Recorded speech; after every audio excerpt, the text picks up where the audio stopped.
किताबों में एक तो सबसे बड़ी प्रॉब्लम ये होती है कि वो डायरेक्ट ट्रांसलेटेड किताबें होती हैं। आपका एडमिनिस्ट्रेटिव गुण झलकना चाहिए, आपका डिसीजन मेकिंग पावर झलकना चाहिए। जब मैं लबासना गई थी उस टाइम पे मैं अपनी 9 महीने की बेटी को छोड़कर वहाँ गई थी। कोई भी व्यक्ति आपका जब ऐसे पढ़े, उसके अंदर आपकी छवि नजर आनी चाहिए, आपका लीडरशिप क्वालिटी झलकना चाहिए। मैं किसी चीज़ से डरती थी तो वो सिर्फ इस चीज़ से डरती थी कि वहाँ पर मेरा पेपर कंप्लीट हो पाएगा कि नहीं। मेरा क्वेश्चन ऐश्वर्या मैम से है। मैम, जहाँ तक आपका माध्यम इंग्लिश रहा होगा, इंग्लिश ही था शायद डेफिनेट, तो मुझे एक क्वेश्चन है कि हिंदी और इंग्लिश में एक बहुत बड़ा गैप हो रहा है रिजल्ट में। आप अपने स्तर से क्या कमी देख रही है कि क्या हिंदी माध्यम के स्टूडेंट वो चीज़ नहीं कर पा रहे हैं जिसके कारण ये अंतर हो रहा है? जी। एक जो ये बात रहती है कि हिंदी मीडियम और इंग्लिश मीडियम के जो सक्सेस रेट्स या रिजल्ट्स जब आते हैं तो ये रहता है कि इंग्लिश मीडियम के बच्चे ज़्यादा सफल दिखते हैं उस लिस्ट में और हिंदी मीडियम के कुछ कम। सो ये हर साल साल दर साल यही बात हो रही है। मुझे ऐसा लगता है कि इंग्लिश मीडियम जो है उसमें आपके जो भी सोर्सेज हैं, जो भी आपकी किताबें हैं, प्राइमरीली वो इंग्लिश मीडियम में आपको अच्छे से मिल जाती हैं। सारे सोर्सेज आपको कोई भी ऐसा ऑप्शनल का सोर्स हो, फिलॉसफी है, ज्योग्राफी है, कोई भी ऐसा विषय है, इंग्लिश में उसके जो सोर्सेज हैं, जहाँ से वो चीज़ें हमें कवर करनी है सिलेबस, वो बहुत ज़्यादा मात्रा में बहुत एक्सेसिबल है। हिंदी में हैं सोर्सेज़, ऐसी बात नहीं है, एनसीईआरटी की किताबें हैं जो हिंदी में भी हैं, इंग्लिश में भी हैं। लेकिन आप जब थोड़ा-सा ऑप्शनल की तरफ जाते हैं, ऑप्शनल के सोर्सेज़ की तरफ, तब वहाँ अक्सर मैंने अपने दोस्तों को ये कहते हुए सुना है कि किताबों में एक तो सबसे बड़ी प्रॉब्लम ये होती है कि वो डायरेक्ट ट्रांसलेटेड किताबें होती हैं। तो उसमें जो मीनिंग होता है, लिटरल मीनिंग, वो ऑटोमेशन से वो ऑटोमेटिकली ट्रांसलेट होती हैं, डायरेक्ट उनको कोई लिखता नहीं है। ठीक है, एक उसमें एक गैप आ जाता है। यही सेम चीज़ आपके प्रीलिम्स में होती है, सीसैट में, जब आप इंग्लिश का कॉम्प्रिहेंशन सॉल्व करते हैं। तो सबसे बड़ी प्रॉब्लम जो यही आती है हिंदी माध्यम के बच्चों को कि वो जो आपका इंग्लिश का ट्रांसलेशन है, उसको वो मशीन से ट्रांसलेट करा के हिंदी में जब देते हैं, तो उसमें कुछ-कुछ शब्द हिंदी माध्यम के बच्चों को ही नहीं समझ में आते हैं।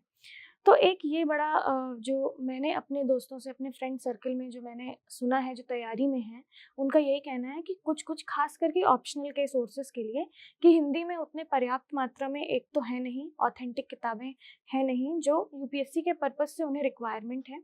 और जो भी आपको देखिए, अगर नोट्स वग़ैरह आपको टॉपर्स के मिल रहे हैं, तो क्योंकि आपने जैसे बोला कि गैप ज़्यादा होता है सफलता में, तो नोट्स भी प्रायः इंग्लिश में ही होते हैं। सो फिर उनका जब ट्रांसलेशन होता है तो फिर उसमें वही छोटी-बड़ी गलतियाँ जो होती हैं, एक वो बात आती है।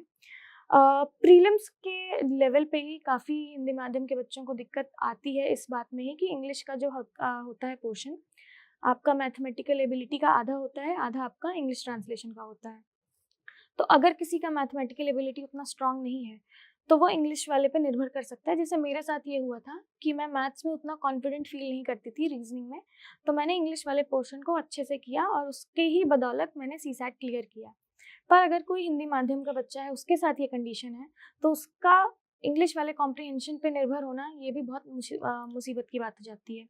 तो वो पहले वाले ही स्टेज में निकल जाते हैं। तो जहाँ तक, क्योंकि मेरा माध्यम इंग्लिश रहा है और मुझे ज़्यादा हिंदी माध्यम वाले जो अपने साथी हैं उनके साथ अभी इतना मौका नहीं मिला बात करने का। तो जो मेरी समझ से जो जितना उन्होंने मुझे बताया, तो मेरी समझ से मुझे लगता है ये एक बात होती है। एक जो दूसरी चीज़ मैं अपनी समझ से बोलना चाहूँगी यहाँ, कि जो आम बोलचाल की भाषा होती है, जो हमारी हिंदी होती है, वो हिंदी और जो हम किताब में या कॉपी में जो अपनी आंसर शीट में लिखते हैं, वो बहुत अलग होती है। सो अभी कहने को मुझे हिंदी आती है, पर अभी जब यूपीएससी का क्वेश्चन आएगा हिंदी मीडियम में, हिंदी माध्यम में, और मुझे उसको हिंदी में जवाब देना होगा, तो मैं वो नहीं कर पाऊँगी, क्योंकि ये खड़ी बोली आपको नहीं लिखनी है। आपको हर वर्ड का एग्ज़ैक्ट ट्रांसलेशन पता होना चाहिए। अगर डेमोक्रेसी है तो आपको पता होना चाहिए उसे लोकतंत्र कहते हैं, है ना? तो ये सब चीज़ें होती हैं। जो बहुत सारे ऐसे हिंदी माध्यम के बच्चे होते हैं जिनको एकदम ऑथेंटिक लैंग्वेज भी नहीं पता होती है, शायद ये एक कारण हो सकता है। दूसरा जो मैंने फ़ील किया है अपने लेवल पे, क्योंकि मैं भी कक्षा 10 तक मैंने भी हिंदी पढ़ी है। अ, ये मेरा मानना है कि इंग्लिश लिखने में जितना समय लगता है, उससे ज़्यादा समय हिंदी लिखने में लगता है। तो अब यूपीएससी का जो पेपर होता है वो 3 घंटे का होता है। अब 3 घंटे में पेपर को कंप्लीट करना, सबसे बड़ा चैलेंज ये होता है। मैं किसी चीज़ से डरती थी तो वो सिर्फ इस चीज़ से डरती थी कि वहाँ पर मेरा पेपर कंप्लीट हो पाएगा कि नहीं, मैं वो लास्ट 20वें क्वेश्चन को टच कर पाऊंगी कि नहीं, उसको लिख पाऊंगी कि नहीं। तो आपका जो भी आंसर राइटिंग प्रैक्टिस होती है, अच्छा आंसर, बुरा आंसर, जैसा भी आंसर, सबसे पहला जो प्राथमिकता है वो आपको है पूरा का पूरा पेपर खत्म करना 3 घंटे में। ये सबसे बड़ा चैलेंज है यूपीएससी का। तो जो हिंदी माध्यम में जो लिखने वाले बच्चे होते हैं, तो मुझे ऐसा लगता है कि हिंदी लिखने में समय इंग्लिश के कंपैरिजन में ज़्यादा लगता है। सो पेपर दोनों ही माध्यम के बच्चों के छूटते हैं, ऐसी बात नहीं है, पर एक ये भी हो सकता है फैक्टर। तो शायद यही 3-4 कारण हैं जिनकी वजह से हो सकता है।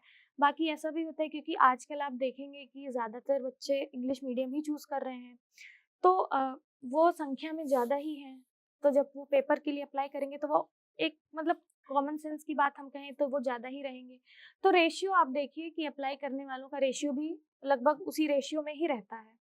सो शायद इस वजह से ये सारी चीज़ें निकल के आती हैं कि क्यों इतना गैप रहता है दोनों में। मेरा क्वेश्चन कंचन जी आपसे है कि आपके स्टूडेंट की जो डेली रूटीन होती है, तो उसमें उन्होंने योग को कैसे अप्लाई किया और उसके लिए कुछ अलग से करना कुछ ज़रूरी होता है क्या? देखिए, जो यूपीएससी का लबासना का जो रिजीम है, जो रूटीन होता है उनका, उसमें योग कंपल्सरी एक्टिविटी में आता है। उनको जो मॉर्निंग शेड्यूल स्टार्ट होता है वो 6 एम से स्टार्ट हो जाता है उनका। तो पहले 1 से 1.5 घंटा उनका जो फिजिकल प्रैक्टिस है उस पे ध्यान दिया जाता है। प्रशिक्षण संस्थान है तो वो जो बच्चे जाते हैं वहाँ पे वो हर तरीके से नए होते हैं, क्योंकि अलग-अलग परिवेश से आए हैं, अलग-अलग संस्कृति और समाज से वो बिलॉन्ग करते हैं। फिर एक ऐसी जगह जाना जहाँ पे सबको एक जैसे रहना है, तो उनके लिए कुछ डोमेन उन्होंने तैयार किए हैं कि उनको ये सेम फॉलो करना ही करना है। तो उसमें उन लोगों के लिए सुबह 6 से 8 बजे तक का जो टाइम होता है, उनका फिटनेस पे पूरी तरह से ध्यान दिया जाता है। पहले 1 महीने के लिए उन लोगों को पीटी और उन सब में जाते हैं ताकि वो अगर बाहर से आए हैं तो उस माहौल को अडॉप्ट कर पा रहे हैं नहीं। पहाड़ों पे कुछ लोग समतल भूमि से आ रहे हैं तो वो पहाड़ों पे रह पा रहे हैं या नहीं। उनके घुटनों में दर्द ना हो, क्योंकि पहाड़ों पे बहुत 8 से 10 किलोमीटर लगातार उनको चलना फिरना पड़ता है। तो उन सब के लिए उनको शारीरिक रूप से तैयार किया जाता है। फिर सिर्फ योग ही नहीं, और भी बाकी क्रियाएं होती है, एरोबिक्स होता है, जुम्बा होता है और आपकी कई फिटनेस की कई चीजें वहां पर होती है, पर वो उनकी कंपल्सरी रिजीम में है। तो योग उनका 6 से 7 1 घंटे की योग की क्लासेस होती थी, जिसके मार्क्स उनको आगे के लिए काम आते थे, ऐड होते थे। हाँ, अब उसके अलावा चॉइस होती थी शाम की, कि शाम को उनको योग का अभ्यास करना है या नहीं, क्योंकि शाम के भी 2 घंटे उनके लिए स्पोर्ट्स एक्टिविटी में होते हैं, जिसमें अपनी चॉइस से जो भी मर्जी है वो स्पोर्ट्स खेल सकते हैं। तो उस समय पे भी मुझे याद है कि जो सुबह मॉर्निंग क्लासेस होती थी, उसके अलावा 40 से 50 लोग शाम की क्लासेस में भी होते थे। तो वो बाय चॉइस आते थे। जब उनको सुबह उसका रिजल्ट अच्छा मिला है, जब हमें कोई चीज़ अच्छी लगेगी तभी तो हम दोबारा जाएँगे ना वहाँ पर। तो सेम होता था। सुबह कंपल्सरी हुआ, पर शाम को 50 लोग ऐसे भी हैं जो बाय चॉइस वहाँ आए, और वो इसलिए आए हैं क्योंकि उन्होंने उस चीज़ के रिजल्ट देखे हैं। उनमें से कुछ ऐसे लोग थे, जब मेरी उनसे बात हुई तो उन्होंने कहा कि उन्होंने इस चीज़ को अपने डेली रूटीन में लाके रखा हुआ था। जब वो एग्ज़ाम की प्रिपरेशन कर रहे थे तो उसमें उन्होंने 1 घंटा, 1.5 घंटा वो रेगुलर प्रैक्टिस करते थे, वो योग का अभ्यास करते थे। उन्हें 2 साल की तैयारी हो गई है, परंतु वो रोज़ाना उनका ये दैनिक वो रहता था। सुबह उठते ही वो सबसे पहले 5 मिनट मेडिटेशन करते थे। रैंक 1 है, उनसे मेरी बात हो रही थी, एंड शी सेड दैट कि जो मेरा 15 से 20 मिनट का टाइम होता था मॉर्निंग का, वो मैं अपना 110% मैं मेडिटेशन के लिए देती थी। क्योंकि उसकी वजह से जो मेरा पूरा दिन है वो एक शेड्यूल तरीके से चला जाता था। और फिर उसके अलावा जो शारीरिक व्यायाम है, जैसे आप कोई रनिंग जाता है, कोई वॉकिंग, कुछ भी अपना करता है, तो उसमें उनको सबसे अच्छा लगता था योग का अभ्यास करना। वो सूर्य नमस्कार के 5 से 10 राउंड करते थे, और सूर्य नमस्कार एक ऐसा अभ्यास है जो आपको थकाता नहीं है, वो आपके शरीर में ऊर्जा को प्रदान करता है। वो सिर्फ शारीरिक अभ्यास नहीं है, वो आपको शरीर से मन, मन से मानसिक स्थिति के स्तर को बिल्कुल संतुलित कर देता है। तो ऐसे में कोई अभ्यास करके अगर आप शरीर को एग्जॉस्ट कर रहे हो, या ऐसा अभ्यास करो जिसके बाद में आप अपने शरीर में ऊर्जा प्राप्त कर रहे हो, तो आप अपनी पसंद से ऊर्जा वाले स्थान की तरफ ही जाएंगे ना। तो इसलिए वो एक कंपल्सरी पार्ट था योग उनके लिए। हेलो मैम, मेरा सवाल आप ही से है। जैसा कि आपने भी हमें बताया कि आप अलग-अलग रैंक के ऑफिसर्स को भी ट्रेन करती रही हैं, तो क्या आप हमें कुछ कहानियाँ ऐसी बता सकती हैं जहाँ पे आपने उन ऑफिसर्स ने अपनी व्यक्तिगत ज़िंदगी में या पेशेवर ज़िंदगियों में जो चुनौतियाँ फेस की थी, वो योग के माध्यम से ठीक की हैं? जी, मैं नाम के साथ तो नहीं बताऊंगी, बट मैं कुछ कहानियाँ ज़रूर बताऊंगी।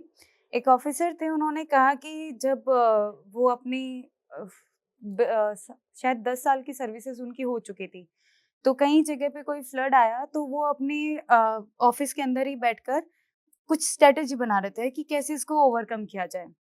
तो लोगों ने उनको कहा कि कैसा आदमी बाहर ही नहीं निकल रहा, चीज़ों को सॉल्व ही नहीं कर रहा, हम कितनी मुसीबत में हैं, उनको देख ही नहीं रहा है। जब वो बाहर चले गए, तो लोगों ने कहा देखो लाइमलाइट लेने के लिए आ गए हैं बाहर। हमसे तो बोले कि अगर हम अच्छा काम कर रहे हैं, तो भी हमें सुनने को मिल रहा था, हम बुरा काम तो कर ही नहीं सकते क्योंकि वो देश समाज के लिए कर रहे हैं, तो बुरा तो जैसा कुछ है ही नहीं। पर फिर भी उनको हर चीज़ में सुनने को मिलता है।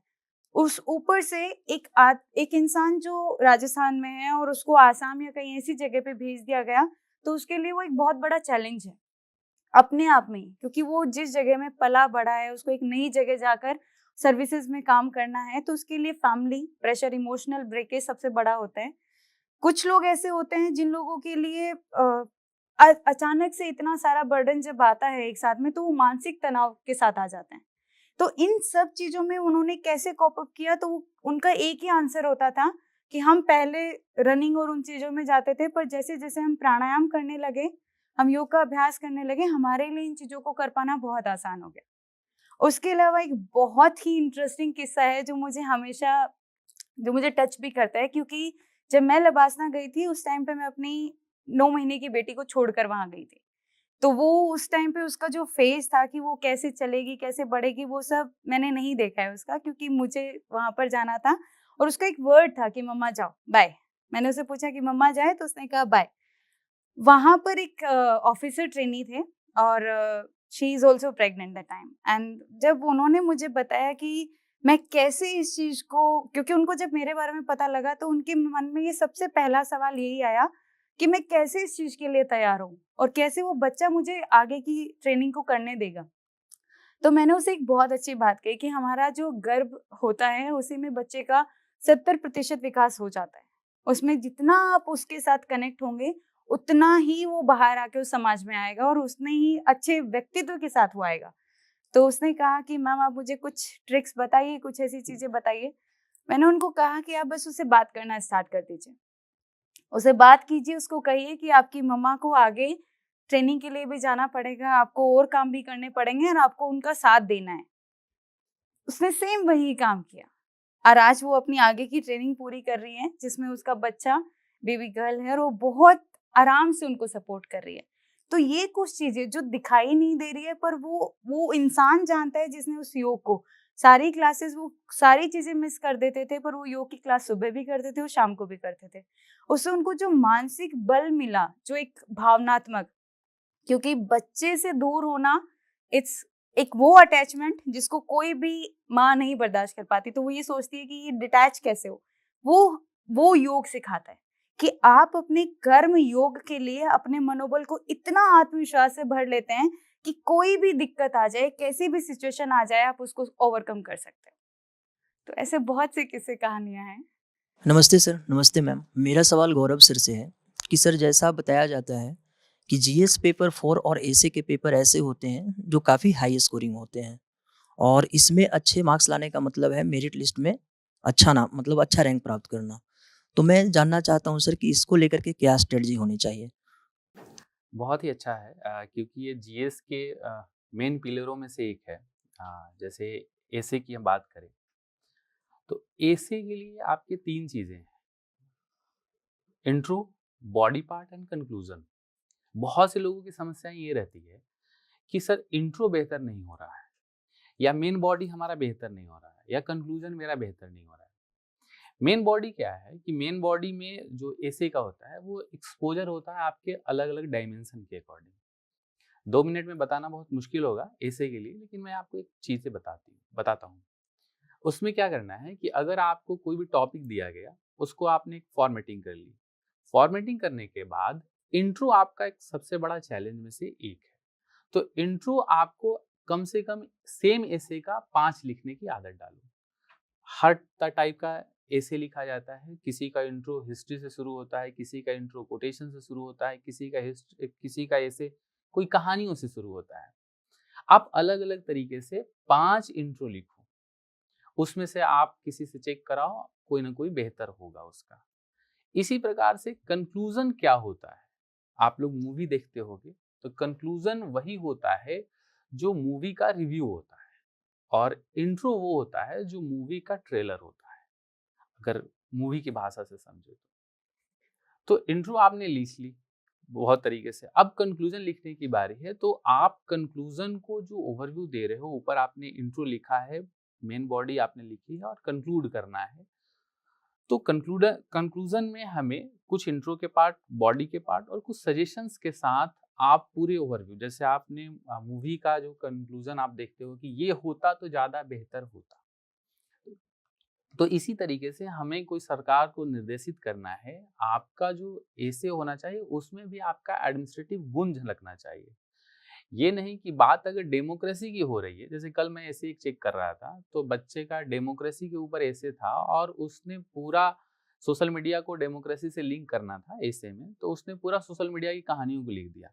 डेमोक्रेसी का मतलब ही नहीं जाना वो, कि फोर्थ पिलर के रूप में हमें सोशल मीडिया को इंट्रोड्यूस किया जाता है, वो किस तरह से इन्फ्लुएंस कर रहा है।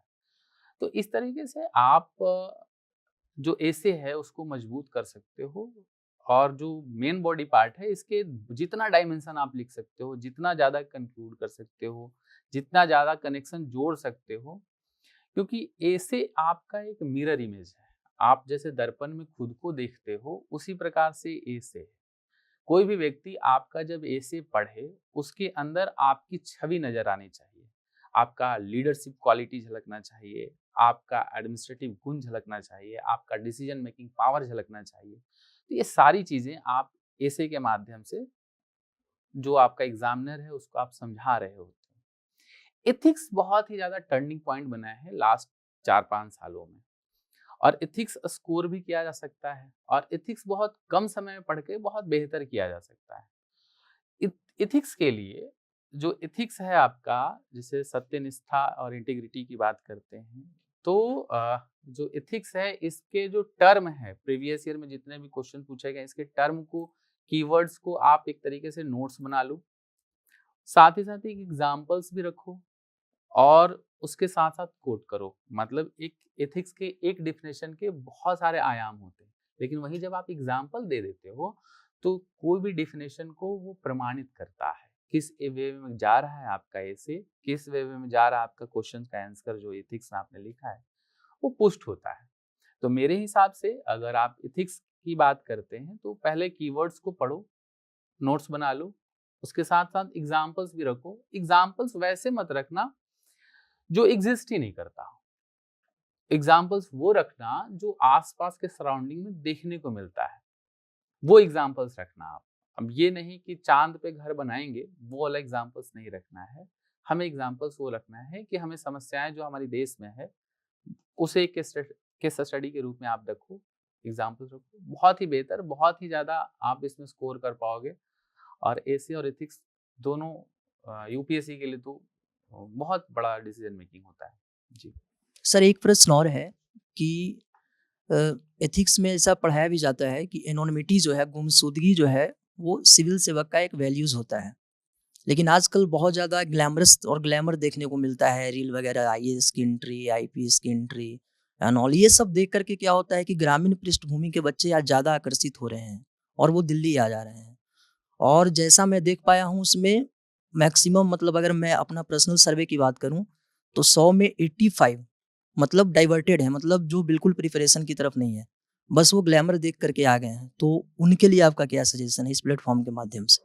देखिए, यूपीएससी का जो एग्ज़ाम है ये वो ग्लैमर है जहाँ से जिंदगियां बहुत ज़्यादा बर्बाद हो रही है। तो ये भी हमें समझने की ज़रूरत है। जैसे आप देखेंगे मुखर्जी नगर, करोल बाग, राजेंद्र प्लेस, या फिर आप पटना में आप देखेंगे या प्रयागराज में देखेंगे, तो तमाम लोग यूपीएससी की तैयारी तो कर रहे हैं और यूपीएससी का सक्सेस रेट आपको बताएंगे बहुत ही कम है। लोग जिंदगी बर्बाद करने आ जाते हैं आजकल, फिल्म और रील्स के माध्यम से यूपीएससी की तैयारी करने आ गए हैं। तो लोगों को वास्तविकता से परिचित होना पड़ेगा कि रील्स और मूवी देख करके हम यूपीएससी तैयारी नहीं कर सकते हैं। जब तक हम तथ्यों को अच्छे तरीके से पढ़ करके, समझ करके और लिख नहीं पा लेते हैं, प्रेजेंट नहीं कर लेते हैं, तब तक यूपीएससी का सिलेक्शन शायद ही हो पाए। तो इन सब चीज़ों से दूर रहना होगा हमें, और यूपीएससी की जो मानसिकता है उसको समझ करके ही यूपीएससी की तैयारी करनी होगी। सबसे पहले खुद को जानो, आप क्या हो, क्या करने जा रहे हो ये जानो, क्या उसके अकॉर्डिंग आपका माइंडसेट है या नहीं है ये भी डिसाइड करो, और आप लंबा कितना दिन संघर्ष कर सकते हो ये भी जरूर सोचो।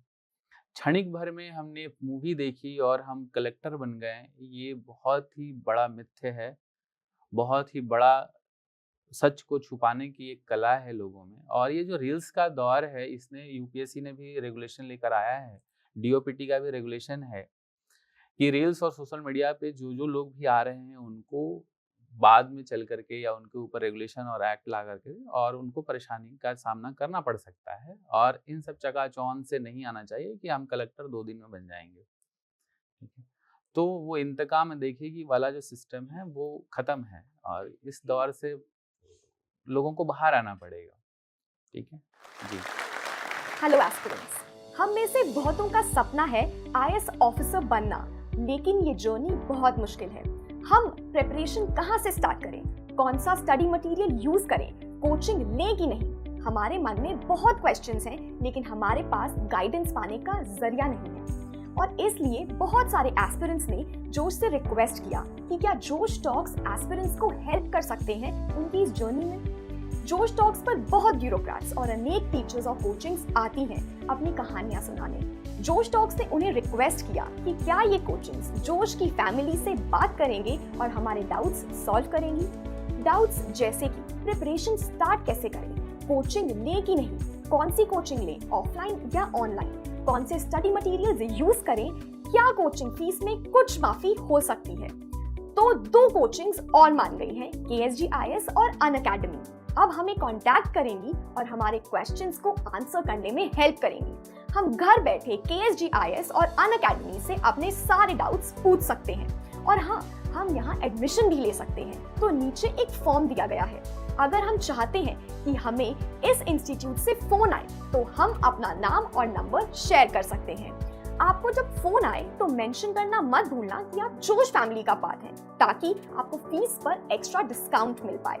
Best of luck to all aspirants. जोश हमेशा हमारे साथ खड़ा है। जय हिंद।